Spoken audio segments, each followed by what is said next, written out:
आज हम बात करेंगे उस एक नए ट्रेंड की जो पिछले कुछ सालों में बहुत तेजी से सामने आया है।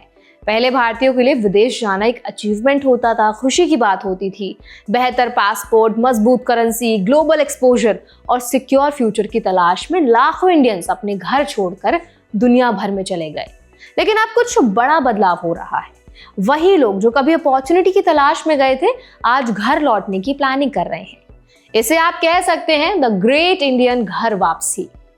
इस वीडियो में आज हम समझेंगे कि क्यों एनआरआईज अब भारत लौट रहे हैं, कौन कौन से फैक्टर्स उन्हें पीछे खींच रहे हैं और किस तरह से इस डिसीजन में परिवार, कल्चर, सिक्योरिटी और भावनाएं जुड़ी हुई हैं।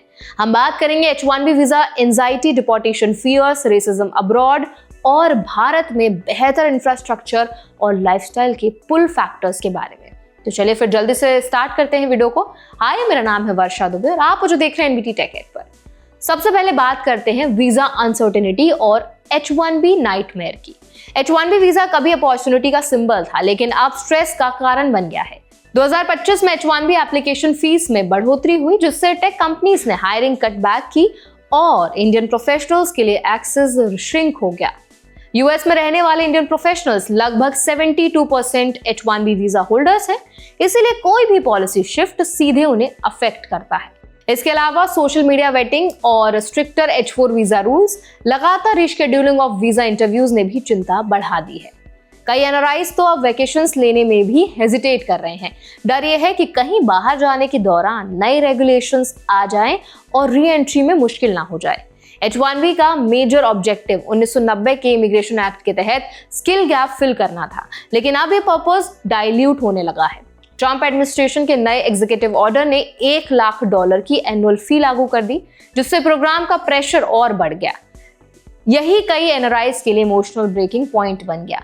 वीजा फियर्स के साथ साथ डिपोर्टेशन एंजाइटी भी बड़ा फैक्टर है। सोचिए, आप 30 साल यूएस में रहकर अपना पूरा लाइफ स्पेंड करते हैं, फैमिली वहां पे आप रेस करते हैं, टैक्स देते हैं और आखिरी स्टेज पर डिपोर्टेशन का सामना करना पड़ता है। 2025 में यूएस ने अब तक 3155 इंडियन नेशनल्स डिपोर्ट किए हैं। फरवरी में 104 इंडियंस, जिसमें महिलाएं और बच्चे भी शामिल थे, मिलिट्री C-17 एयरक्राफ्ट में नियरली 40 आवर्स हैंडकफ्ड और लेग शैकल्ड होकर डिपोर्ट किए गए।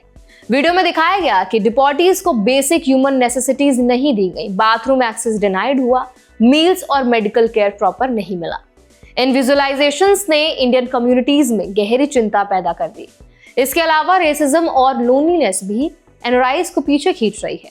इमोशनल फुलफिलमेंट फाइनेंशियल स्टेबिलिटी से नहीं आता। कई एनआरआईज को सोशल एलाइनेशन और लोनलीनेस का सामना करना पड़ता है। AAPI इक्विटी अलायंस की रिपोर्ट के अनुसार 75% anti Asian hate speech south Asians के खिलाफ थी। मूनशॉट के डेटा में 44,000 से ज्यादा रेसिस्ट स्लर्स ऑनलाइन पाए गए। Center for the Study of Organized Hate के अनुसार जुलाई से सितंबर 2025 में करीब 700 हेटफुल पोस्ट ने 281 मिलियन व्यूज पाए। यहां तक कि प्रोमिनेंट पब्लिक फिगर्स भी सुरक्षित नहीं है। पॉलिटिकल टेंशंस और ट्रंप सपोर्टर्स का मागा नैरेटिव ने परसेप्शन और भी ज्यादा खराब कर दिया है। इंडियंस पर आरोप लगाया जाता है कि H1B वीजा उनकी जॉब्स ले रहे हैं, जबकि इंडियन अमेरिकन यूएस वर्कफोर्स का केवल 1.5% है। इतना स्मॉल डेमोग्राफिक 250 से 300 बिलियन डॉलर्स इनकम टैक्स देता है और 16 फॉर्च्यून 500 कंपनीज हेड करता है। फिर सवाल यह है कि क्यों रहे ऐसे एनवायरनमेंट में जहां हमेशा साबित करना पड़ता है कि आप बिलोंग ही नहीं करते।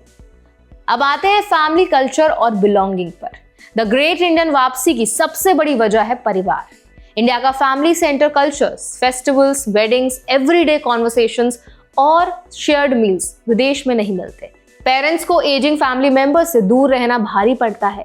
एनआरआईज जो बच्चों के साथ हैं, वो चाहते हैं कि उनकी नेक्स्ट जनरेशन इंडियन ट्रेडिशंस और लैंग्वेज से जुड़ी रहे। इंडिया लौटकर इमोशनल सपोर्ट, कल्चरल फेमिलियरिटी और सेंस ऑफ बिलोंगिंग मिलता है, जिसे पैसा नहीं खरीद सकता।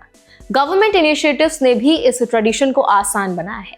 MEA इमरजेंसी सर्टिफिकेट्स इशू करता है इंडियन नेशनल्स के लिए जो स्टैंडर्ड डॉक्यूमेंटेशन के बिना लौट रहे हैं। इंडिया ने मल्टीपल माइग्रेशन और मोबिलिटी एग्रीमेंट्स किए हैं स्ट्रक्चर्ड रीपैट्रिएशन के लिए। मलेशिया, मोल्डोवा और यूके के साथ MOUs और MMPAs ये सुनिश्चित करते हैं कि एनआरआईज ऑर्गेनाइज्ड और सेफ तरीके से भारत लौट सके। एट लास्ट जो एनआरआईज लौट रहे हैं वो वही इंडिया नहीं पा रहे जो उन्होंने छोड़ा था। ये भारत डिजिटली ट्रांसफॉर्म्ड है, इंफ्रास्ट्रक्चर इंप्रूव्ड है, लाइफस्टाइल बेटर है, हेल्थ केयर अफोर्डेबल है और मिडिल क्लास मजबूत है। ये जर्नी सिर्फ करियर के लिए नहीं है बल्कि इमोशनल सेफ्टी, फैमिली प्रेजेंस और कल्चरल रूट्स के लिए भी है। तो अब इस पूरे इंफॉर्मेशन पर, इस पूरे अपडेट पर, इस पूरे ट्रेंड पर आप क्या राय रखते हैं, हमें कमेंट्स के जरिए जरूर बताएं। और ऐसे और भी अपडेट्स के लिए, वीडियोस के लिए, इंफॉर्मेशन के लिए हमारे चैनल NBT Tech Ed को भी जरूर सब्सक्राइब करें।